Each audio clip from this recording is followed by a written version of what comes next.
On the Ukraine facility, we are co-legislators.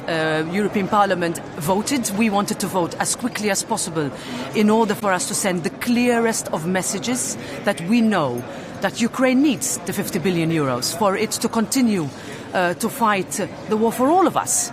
And that's why trialogues are going on, negotiations are going on, we are at the table. All we need is for there to be an agreement today, because Ukraine needed the money yesterday and not tomorrow or the day after. So the decision that should be taken today, and I'm hopeful that we will, as you've heard from all the leaders, is that we can actually give the news that Ukrainians so desperately want today. On the Middle East, Iran behind most of the conflict escalation. As you know, they have so many militia in Yemen, Syria, Iraq, Lebanon.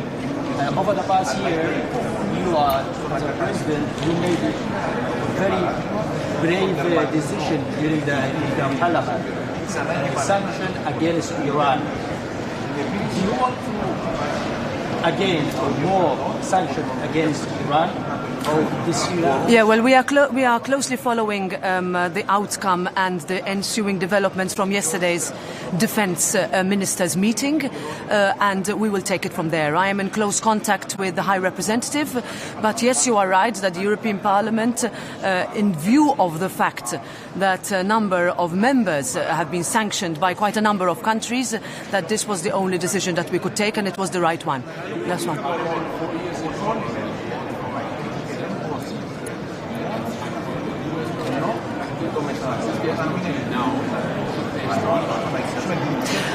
Well, the Article 7 has already been triggered, actually, as was the right of the European Parliament to do, with a very convincing vote when that happened.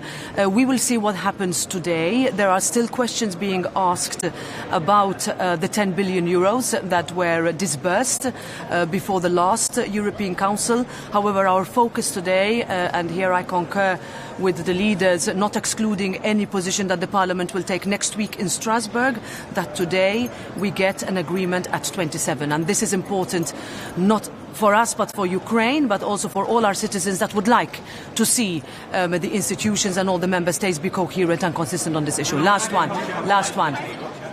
on agriculture.